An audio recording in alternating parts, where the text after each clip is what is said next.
সম্প্রতি অনুষ্ঠিত হয়ে গেল বিশ্ব পুরুষ দিবস। আমরা ওই দিন চলে গেছিলাম অল বেঙ্গল মেন্স ফোরামে। ওই সংস্থার সমাজসেবিকা নন্দিনী ভট্টাচার্যের আলাপচারিতা ধরা রইল কিউ ইন্ডিয়া বাংলার মনের জাংলা অনুষ্ঠানে। আলাপচারিতার মধ্যে দিয়ে উঠে এলো পুরুষ অধিকারের নানা দিক।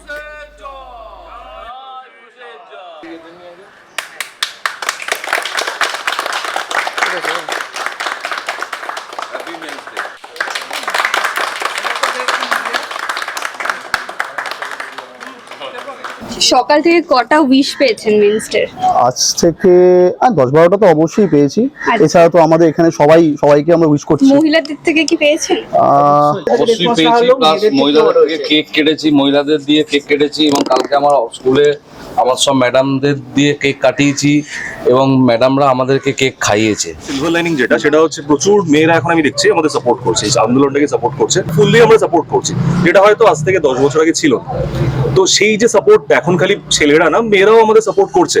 তারাও বুঝতে পারছে যে কিছু একটা প্রবলেম তো হচ্ছে, তো তারা যে সাপোর্টটা করছে সেটা আমরা খুব ওয়েলকাম করছি।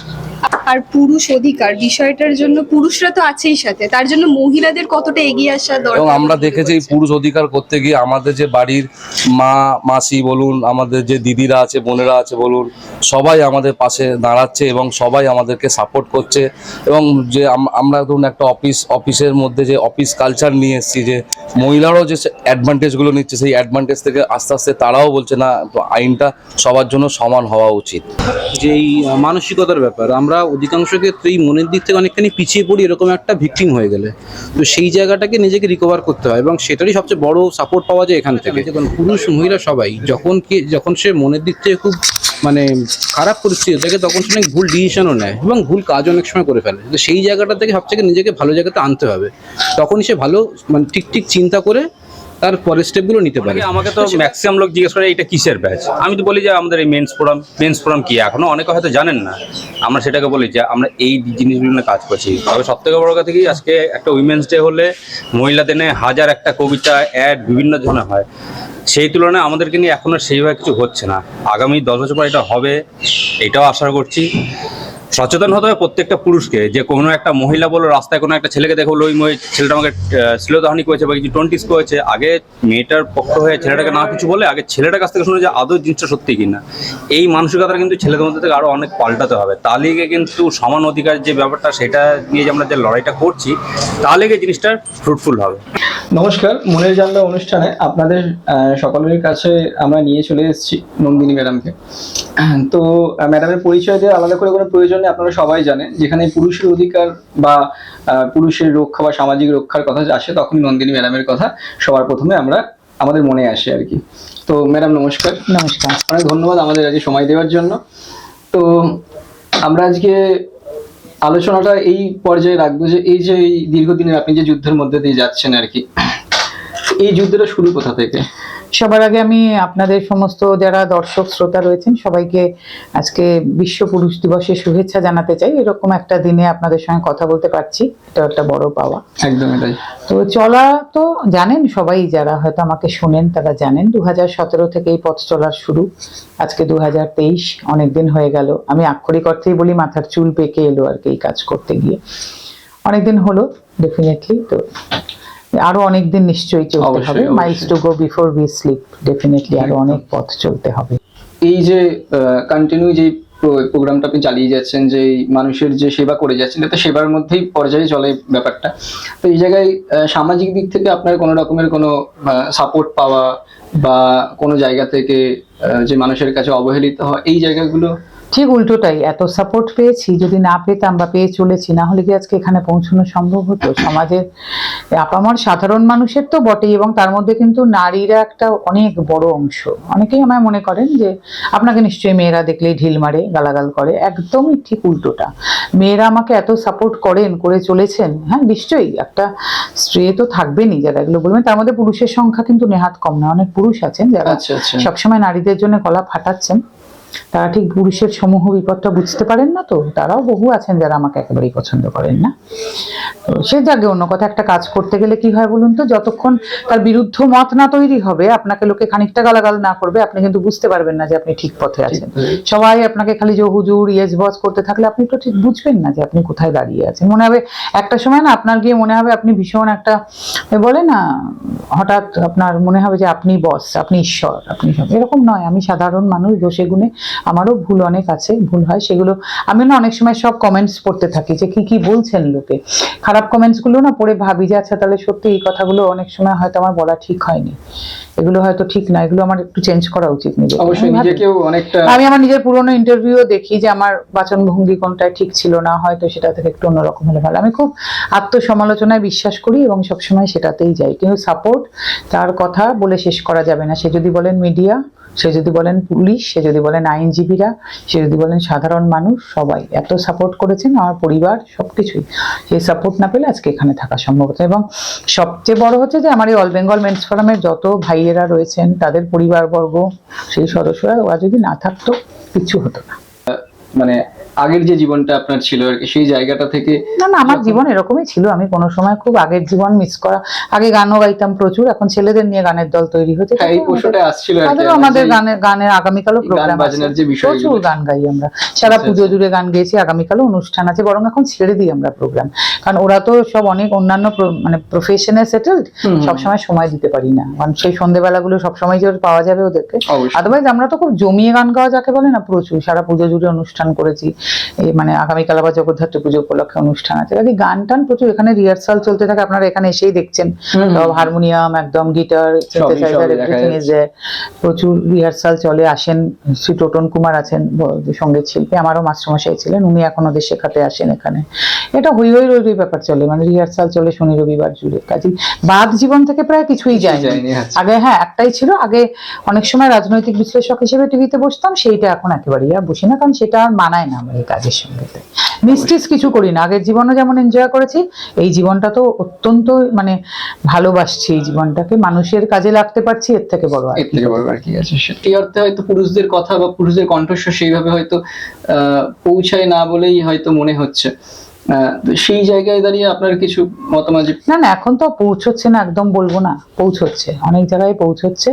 অনেক থানা টানাতেও ভালো রেসপন্স আমরা পাচ্ছি, কারণ আমাদের থানাতে সৌজন্য সাক্ষাৎ চলতে থাকে এবং আমাদের নিজের চোখে দেখা ঘটনা, মানে দু একজন মহিলা তারা হয়তো সত্যিই অত্যাচারিত, তাদের কেস থানা নিতে চাইছেন না, মানে তাদেরকেও ফিরিয়ে দিচ্ছেন এই ভেবে যে আপনারা ভুলভাল কেস করছেন বড্ড আজকে।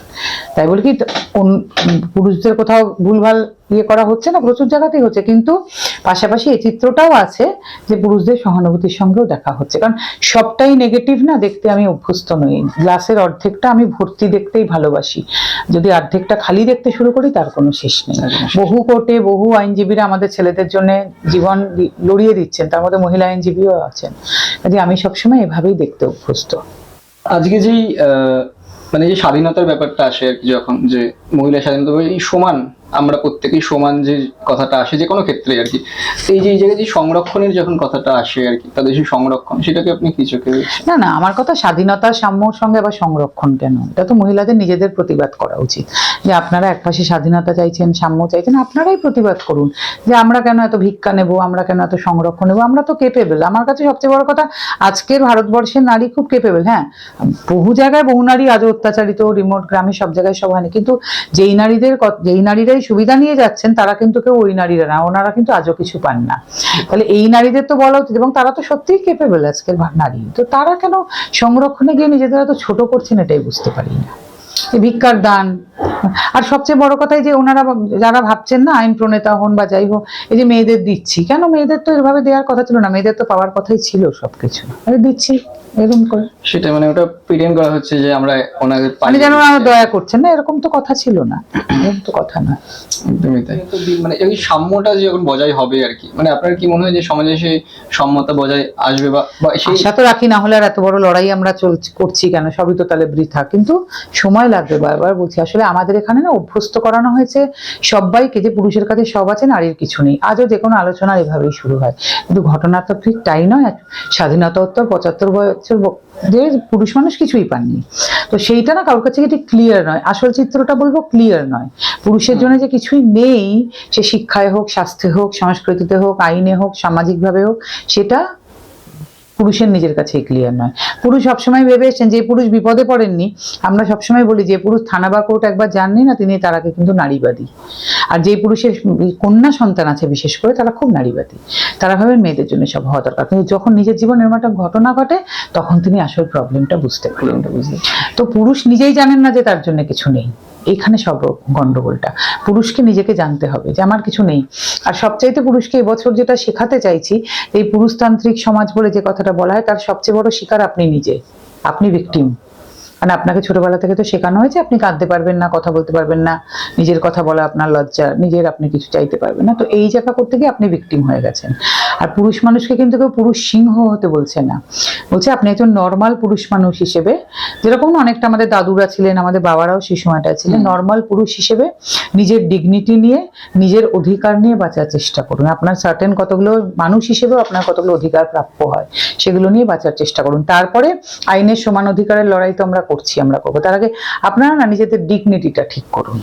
এইখানে একটা প্রশ্ন আসে, এখন কি পুরুষের যেই ডেফিনেশন, যেটা যে পুরুষ যাকে বলে আর কি, সেইটা পুরুষ নিজেও কি, মানে ওই আপনি যেটা বললেন এখন পুরুষ সিংহ আর কি না, বিষয়টা, পুরুষ সিংহ আমরা চাইছি না। না না ওটাই বলছি আর কি, পুরুষদের কাছেও এখন আমাদের কাছে হঠাৎ একটা দেখবেন আসলে সাহিত্য, সিনেমা, এগুলো তো সমাজের দর্পণ। হঠাৎই আমাদের সিনেমা আমাদের শেখালো রেট্রো পুরুষ। এই রেট্রো পুরুষের কনসেপ্ট যখন থেকে ঢুকতে শুরু করলো, তখন পুরুষ তার মানে ডিগনিটি, পুরুষের মডেস্টি, এই জিনিসগুলো না নষ্ট হতে শুরু করলো। পুরুষের ওইগুলো ব্যাপারগুলো দাঁড়ালো গিয়ে মহিলাদের বশংবদ হয়ে থাকার মধ্যে, মহিলাদের সবসময় তোল্লাই দেওয়ার মধ্যে। মহিলাদের এম্পাওয়ারমেন্টে কোনো প্রবলেম আমাদের নেই, কিন্তু পুরুষ মানুষকেও তার যোগ্য সম্মান দিতে হবে। আজকাল দেখি সমস্ত মেয়েরা বলছে তুমি আমায় ভালোবাসো, তাহলে আমার জুতোয় চুমু খাও, আমার মোজায় চুমু খাও। আরে হোয়াট ইজ দিস? আর সেই ছেলেটিও সেটা করছে। পুরুষ মানুষ তার নিজের সম্মান হারিয়ে ফেলছেন। একদম। ভালোবাসা মানে কিন্তু সম্মান হারিয়ে বিকিয়ে যাওয়া নয়। ভালোবাসা যদি সত্যি থাকে, সেটা একটা দুজনের মধ্যে সমান থাকতে হবে। মেয়েটিকেও কখনো বাধ্য করা যাবে না আপনার পায়ে চুমু খেতে, আপনার পা ধোয়া জল খেতে, আপনিও তেমনি কিন্তু এটা করবেন না। তবেই কিন্তু ভালোবাসা থাকতে পারে, যদি আদৌ ভালোবাসা বলে আজকের দুনিয়া আর কিছু এক্সিস্ট করে। আজকে যে কাজ করি, প্রত্যেকদিন যা দেখে চলি, তাতে আর বিশ্বাস হয় না এসব কথা। তো নিশ্চয়ই এখনো করে, কারণ রবীন্দ্রনাথ বলে গেছেন মন্দ যদি 43, ভালোর সংখ্যা 57। একেবারে ভালোবাসা বলে কিছু না থাকলে তার দুনিয়াটা চলতো না। একেবারেই কোনো কাপল ভালো নেই, এটা তো ঠিক কথা নয়। কিন্তু এটা বুঝতে হবে যে কোনো মেয়েকেও মানে আমি তোমায় ভালোবাসি বলে তোমায় আমি আমার বদানত হতে বাধ্য করতে পারি না, পায়ের ধোয়া জল খেতে বাধ্য করতে পারি না। তেমনি কোনো মেয়েও এটা পারেন না যে তাকে ভালোবাসির দোহাই দিয়ে তুমি তোমার বাবা মার সঙ্গে থাকতে পারবে না। কোনো মেয়েকেও কোনো পুরুষ বলতে পারে না তুমি তোমার বাপের বাড়ির সঙ্গে সম্পর্ক রাখতে পারবে না। এর কোনোটাই ভালোবাসা নয়। ভালোবাসা একটা সহাবস্থান, পাশাপাশি চলার। কিন্তু মনে রাখতে হবে শান্তিপূর্ণ এই অর্থে নয় যে আমি কম্প্রোমাইজ করছি। কম্প্রোমাইজ আর অ্যাডজাস্টমেন্টের মধ্যে অনেক তফাৎ। অ্যাডজাস্টমেন্ট মানে সবাই কিছু কিছু ছাড়ছেন, আর কম্প্রোমাইজ মানে একটা পক্ষ করে যাচ্ছেন। সেটা না, আমি মেয়েদেরকেও সেটা বলি না কোনোদিন আপনারা করুন। কেন করবেন? আপনারা আজকের দিনের এম্পাওয়ারমেন্ট, শিক্ষিত, স্বাবলম্বী, আপনারা কেন করবেন? না পোষালে থাকবেন না। কিন্তু এই ভুলভাল এলিগেশন দিয়ে লাখ লাখ টাকা চেয়ে 2-3 মাসের বিয়েতে এগুলো করবেন না। এটা আপনারাই ছোট হচ্ছেন। লোকে বুঝে যাচ্ছে যে আপনাদের এটাই উদ্দেশ্য ছিল। কিন্তু একসঙ্গে থাকতেই হবে, বনিবনা নাই হতে পারে বিয়ে হলে। কে বলেছে? মাথার দিব্যি তো কেউ দেয়নি। কিন্তু সেটা ভদ্রভাবে যান, সম্মানজনক ভাবে যান, যাতে আপনারও ডিগনিটিটা বজায় থাকে যে হ্যাঁ আমার ভালো লাগেনি, আমি কেপেবল, আমি চলে এসেছি। আমার কাছে সবসময় এটা কথা। আমি কিন্তু কোনোদিন নারী বিদ্বেষীও নই, আর মেয়েদেরকে বলছি না যে পুরুষের পদানত হতে হবে, না ভালো লাগলেও থাকতে হবে, কোনোটাই নয়। আমি তো বলি আপনাদের না পোষে আপনারা আলাদা থাকুন না, দুজনেই দুজনের বাড়ির থেকে একটা মাঝামাঝি থাকুন। যে আপনি আপনার বাবা মাকে দেখুন, ছেলেটির বাবা মাকে দেখুন। কে বলেছে আপনার বাবা মাকে আপনি দেখবেন না? কেন দেখবেন না? আপনি তাদের সন্তান, আপনাকে তারা বড় করেছেন, আপনারও তাদের প্রতি দায়িত্ব আছে। শুধু বাবা মা সম্পত্তি নিয়ে যাবেন মেয়ে হয়ে আর দেখবেন না, এটা তো হতে পারে না ভাই। অবশ্যই আপনি আপনার বাবা মাকে দেখবেন, ছেলেটির বাবা মাকে দেখবে, কোথাও বিরোধ থাকার কথা নয়। আপনি ছেলেটিকে ইনস্ট্রাকশন দিতে পারেন না তুমি তোমার বাবা মার সঙ্গে কথা বলবে না, যাবে না, দেখবে না। তেমনি ছেলেটিও আপনাকে এটা বলতে পারে না। সবাই সবার মতো থাকুন। মেচিওর প্রেম, মেচিওর ভালোবাসা, আজকের দিনের মেচিওর রিলেশনশিপ এটাই দাবি করে, কিন্তু আপনারা সেটা বুঝতে পারছেন না। আপনারা একটা ছেলেকে হাতে পেয়ে ভাবছেন এ আমার ইচ্ছে মতন চলবে, আমার পছন্দ মতো চলবে, এর কোনো বন্ধু বান্ধব থাকবে না, এর সবকিছু আমার মতন, এটা হয় না। ঠিক আছে, আজকের দিনে একটা মেয়ে পেলেই ভাবছে বাবা অজানি দেশে না জানি কি, আর তারপরে কি হচ্ছে কিছুদিন বাদে দম বন্ধ লাগছে, তারপরে অশান্তি শুরু হচ্ছে, এইখানে গন্ডগোল হয়ে যাচ্ছে সবকিছু। অনেক ক্ষেত্রে হয়তো আপনাকে এখানে শুনতে যে নারী বিদ্বেষী বা এই যে না না, বিষয়টা আমাকে যারা আমার কথা বুঝতে পারেন না তারা এরকম তারা আপনাকে বলে। অনেকে আমার মৃত্যু কামনাও করেন ওই, কিন্তু আমি বলতে চাই যারা আমার কথাগুলো বোঝেন তারা জানেন না যে এই লড়াইটা আমার মেয়েদের জন্য। যে মেয়েরা সত্যি সত্যি অত্যাচারিত, আজকে এই যে মেয়েরা মিসইউজ করছেন, তাদের এইটা মিসইউজটা যদি বন্ধ হয় তাহলে যে মেয়েগুলো পড়ে থাকবেন তারা সত্যি অত্যাচারিত, তখন কিন্তু তারা সত্যি বিচারটা পাবে। আমাকে কিন্তু অনেক মেয়ে ফোন করে এটাও বলেন, আমাকে তো কম মেয়েও ফোন করেন না, যে দিদি আপনার লড়াইটা হয়তো আমাদের জন্য, কারণ এই যে জিনিসটা চলে গেল মিসইউজের পার্টটা যদি আমরা বুঝে দিতে পারি তাহলে রেসিডিউ যেটা পড়ে থাকে তারা কিন্তু সত্যি অত্যাচার, অবশ্যই অত্যাচারিত। তাদের কিন্তু বিচারটা দরকার। একদমই তাই।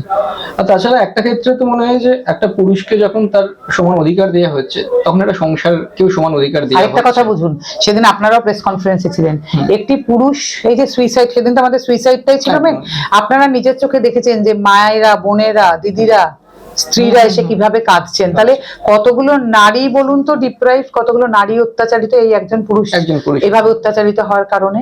এই নারীরা কোথায় যাবেন? আজকে আমাদের ওমেন্স কমিশনকে তো অলমোস্ট ওয়াইফস কমিশনে আমরা পরিণত করেছি, এদের কথা তো কেউ শোনেন না, থানাও শোনে না, ওমেন্স কমিশনও শোনে না, আদালত এদেরকে না জেনেই অপরাধী বলে দিচ্ছে। তাহলে আপনারা তো নিজের চোখে দেখলেন আজকে একজন পুরুষের এরকম একটা ঘটনা, মানে এটা যে কোনো অন্যান্য নির্যাতনের ক্ষেত্রেও এই যে মা, বোন, দিদিমা, কাকিমা, পিসিমা, এরা সবাই অত্যাচারিত হয়ে পড়ছেন, তাহলে এরা নারী নন? অবশ্যই জানতে চাই তাহলে এই নারীদের অধিকারের কথা কে বলবে? হ্যাঁ, সেটাই প্রশ্নটা আসছিল যে এই নারীদের অধিকারের কথা কে বলবে? এদের নিয়ে নারী দিবস কেন হবে না জানতে চাই। এরা কেন সব সুযোগ সুবিধা পাবেন না, যেটা এমনি মেয়েরা নিজেদের শ্বশুর বাড়িকে অপমানিত করার ক্ষেত্রে পাচ্ছেন, তাহলে এরা কেন পাবেন না? কথা আর কি। ওরা ভাবে না, এটাই আমার সবচেয়ে খারাপ লাগে। আমি না, আমার এখানে এসে তো অনেকে বলে দিদি সুইসাইড করবো, আমার না একটা 1.5 বছর 2 বছর 3 বছরের আলাপ হওয়া মেয়ের জন্য বা বিয়ে হওয়া মেয়ের জন্য আপনারা চলে যেতে চান এই জন্মস্তক দেখা বাবা মা ভাই বোন পরিবার পরিজন সবাইকে, আপনারা কি আপনাদের জন্য কি শহীদ বেদি তৈরি হবে? আমি বুঝতে পারি না। এই যে কালকে সেদিন মাকে তো আপনারা দেখলেন হ্যাঁ, কি মা ছিল, অবস্থা, বোন মার ছিল, 8 দিন ভাই ধরে ছিল। খান না মা, তা এই মাকে যে কষ্ট দিয়ে আপনি চলে গেলেন, তা এই মার কথা কে ভাবে? আমি পুরুষ মানুষের এই জায়গাটাই বুঝতে পারছি না যে একটা 1.5 মাস 2 মাস 6 মাস, ওই মেয়েটি বোধহয় বললো 8 মাস না 8 মাসে, একটা পরিচিত মেয়ের জন্য আপনি জন্ম স্তক বড় করা মা, এই বোন কি কাঁদছে দেখলেন, বোন কাকিমা সব এসেছিলেন, তাদের ছেড়ে আপনি চলে গেলেন, কি হলো? আজকে সেই মেয়েটির কি কিছুই হলো? সেই মেয়েটিকে কি আইনত কোনো শাস্তি দেওয়া যাবে? সে বোধহয় অন্য জায়গায় বিয়েও করে ফেলেছে, আমি ঠিক জানি না পুরো ঘটনাটা, কালকে সেদিন আমি ঠিক বিয়ে করতে পারলাম না, বিয়ে করে ফেলেছে বা ওই কারণেই তো গেছে যে এই ছেলেটিকে সে আর পাত্তা দিচ্ছে না, মানে এর সঙ্গে প্রেম করতে চায় না। তা কি হলো? আমার কাছে সবসময় পুরুষ মানুষকে এটাই বলার, আমি এখানেও যেটা বলি, success is the best revenge. আপনার সঙ্গে যে এরম করেছে তার চোখের ওপর দিয়ে আপনি সফল হয়ে উঠুন।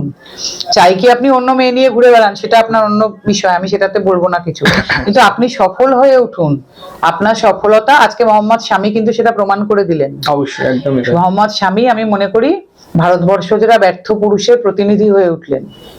এই সফলতা মানুষকে কোথায় পৌঁছে দিতে পারে। আজকে হাসিন জাহান এমন এমন ভাব করছেন যেন ফিরে আসতে চাইছেন। আপনার মাও যদি মনে করছেন, বোনও মনে করছেন, যে মনে করছেন, আপনারা আমাদের কাছে আসুন, কারণ তখন অনেক কিছু করা যায়। তো মানে বলে না, একটা সময়ের একটা সেলাই না অসময়ের 10টা সেলাইয়ের থেকে অনেক বেশি কার্যকরী। তো আজকে আমরা এখানেই আমাদের আলোচনা পর্যায়টা শেষ করছি। তো অবশ্যই আমরা ম্যাডামকে আবার নিয়ে আসবো আমাদের পরবর্তী কোনো অনুষ্ঠানে, ম্যাডামের সময় অনুযায়ী আমরা অবশ্যই ম্যাডামকে চাইবো যে ম্যাডাম এটা না আমাদের খুব সাথে বড় সাবজেক্ট, এটা নিয়ে এত সহজে ছোট কথায় বলার তো সাবজেক্ট নয়। সবার আগে সম্মান। রবীন্দ্রনাথ বলেছিলেন জানেন তো, স্বাধীনতাহীনতায় কে বাঁচিতে চায়, আমি একটু বদলে নিয়ে বলি সম্মানহীনতায় কে বাঁচিতে চায়, হে কে বাঁচিতে